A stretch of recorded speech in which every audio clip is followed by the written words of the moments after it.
নমস্কার, আপনারা দেখছেন রাখি ক্রিয়েশন। সাথে রয়েছি আমি রাখি। রাখি ক্রিয়েশনের আরও একটি নতুন রেসিপি ভিডিওতে আপনাদের স্বাগত।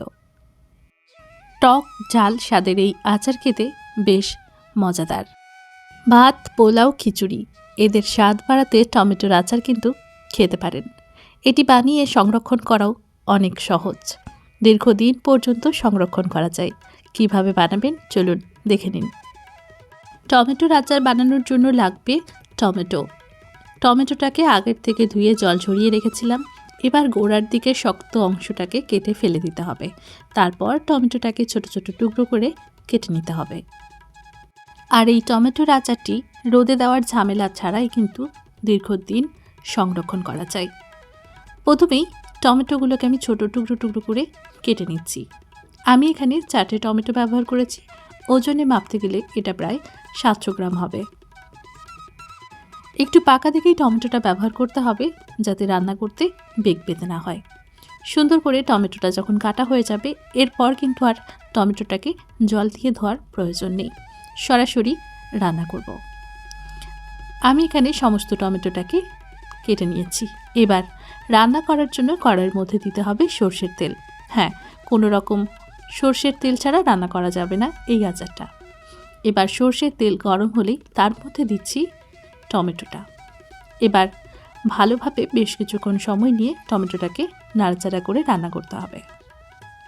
এখন বাজারে কিন্তু সুন্দর সুন্দর টমেটো পাওয়া যাচ্ছে, যেগুলো খুব সহজেই নরম হয়ে যাচ্ছে। বেশ কিছুদিন আগে পর্যন্ত টমেটো কিন্তু রান্না করে মজা ছিল না। এখন টমেটো বেশ সুন্দর বাজারে আসছে, আর এই সুন্দর টমেটো দিয়েই আজ তৈরি হচ্ছে টমেটোর আচার। সুন্দর করে কিছুক্ষণ ঢাকা চাপা দিয়ে রান্না করার পর টমেটোটা নরম হয়ে গেছে। দেখুন কতটা সুন্দর হয়েছে। এবার টমেটোটাকে এভাবেই নরম করে নিলাম। এদিকে তৈরি করে রেখেছিলাম এক মুঠো তেঁতুল দিয়ে তার কাঁধ। তেঁতুলটাকে গরম জলে ভিজিয়ে খোসা বীজ এগুলো ফেলে দিলেই তেঁতুলের কাঁধ রেডি হয়ে যায়। এবার সুন্দর করে তেঁতুলটা দেবার পরেও ভালোভাবে রান্না করে নিচ্ছি।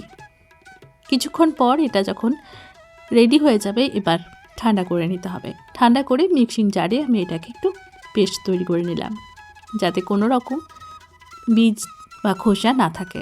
স্মুথ একটা আচার হবে, এটাই চেয়েছিলাম। এবার আরও একটা কড়াইয়ের মধ্যে তেলটাকে গরম করে নিচ্ছি। আমি এখানে প্রায় 1 কাপের থেকে একটু বেশি তেল ব্যবহার করেছি।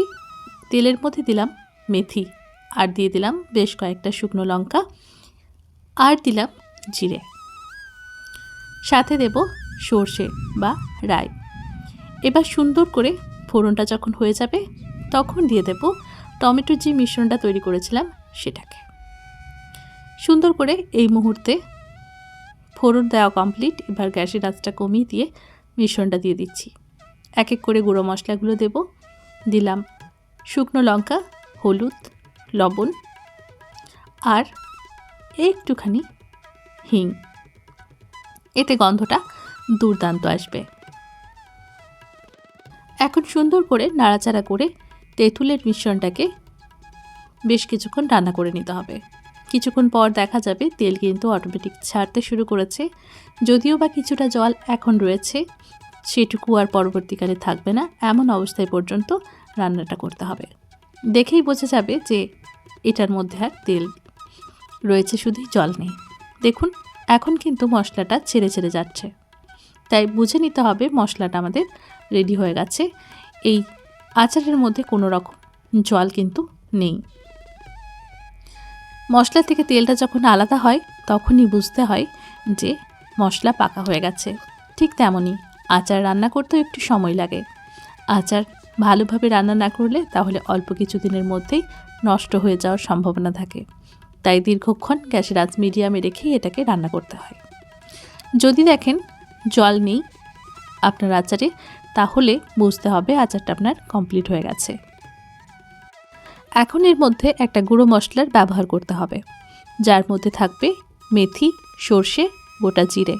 সেটাকেই দিয়ে মিশিয়ে নিতে হবে। আমি সেটি মিশিয়েছি, কিন্তু আপনাদের সঙ্গে ভাগ করে নিতে ভুলে গিয়েছি, তাই ওটা আপনারা মনে করেই অবশ্যই ব্যবহার করবেন। এখন ঠান্ডা হয়ে গেছে, একটা পাত্রের মধ্যে তুলে নিয়েছি। যখন একেবারেই ঠান্ডা হয়ে যাবে তখন একটা এয়ারটাইট কন্টেনারের মধ্যে এটাকে রেখে দিতে হবে। চেষ্টা করবেন আচার সবসময় কাঁচের জারের মধ্যে রাখতে, তাহলেই দীর্ঘদিন পর্যন্ত ভালো থাকবে।